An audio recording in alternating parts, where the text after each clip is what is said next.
if I'm gonna make it. You don't drink. Crying shame how I've got to feel this way without regretting the night before. Another sip. How far did you run? 5 miles. Not far, not fast. Trevor took another sip. Big scene today. You ready to fall in love? I've been head over heels for the lady since our first day on set. Trevor's assistant and a young intern were seated across from Billy. They had the day's sequencing sheet spread out across both their laps. They were long accustomed to Trevor's slow and sullen start to every day. Both of them laughed without lifting their gazes from the time grid. Even Trevor cracked a smile. Billy's love interest and co-star was a Latina beauty named Consuela Adler. Connie had proven herself to be a monumental pain. Billy assumed that was it for the morning chatter. He settled back and enjoyed the late January morning's crisp desert quality. El Paso was not a pretty city, but Billy found himself fascinated by the region. He had used his free days to drive one of the set's rental cars into the hill country and hike. The hotel's deputy manager was a bearded local in his 20s. He was a fanatic about his homeland, a proud Texan who hunted in season and knew all the region's trails by name. He kitted Billy out with detailed cartographic maps and took genuine pleasure in talking Billy through the arroyos and the vegetation and the legends.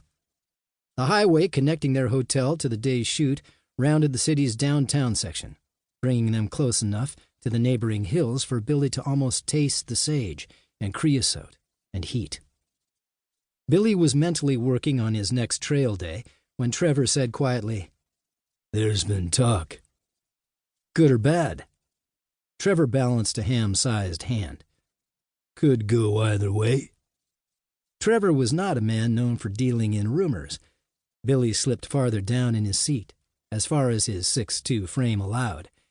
When his knees dug into the seat ahead of him and his head was almost lined with Trevor's, he said softly, "Tell me."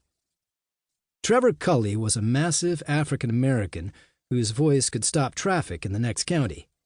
This morning, however, Trevor said quietly, "Got a call from a buddy late last night. Senior exec at the studio claims Harrogate is in trouble and sinking fast."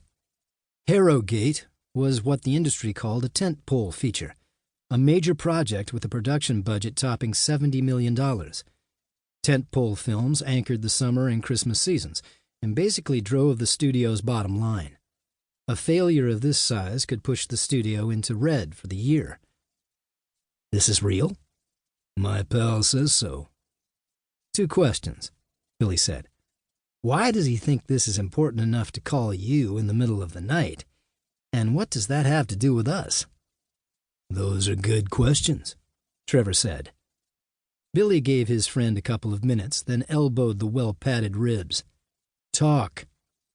"Seems a couple of senior execs have started dropping by and watching our dailies." That pushed Billy straighter in his seat. "Whoa." "They've got to find something to fill that vacuum. There's talk we just might be what they're looking for." Trevor opened one eye. "You do understand what something like this could do to your career?" Billy opened his mouth, but no sound came. Since coming to L.A., Billy reckoned he had gone up for somewhere around 400 auditions. 400 times he'd amped up his hopes and his drive, burnished his image, smiled his best, sounded bright and excited, and worked his hardest to win the prize. 400 auditions had netted him 81 parts, 39 of them in commercials. Most of the rest were walk-on roles, a few lines of dialogue. The bigger the budget, the smaller his face time.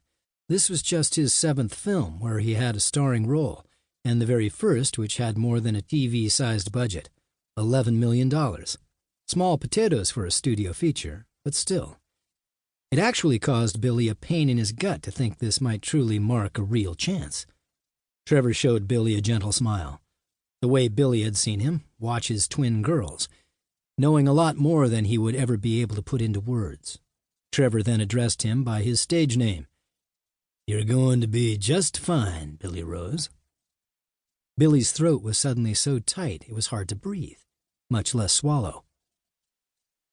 "What are you going on about?" Trevor turned back to the road ahead.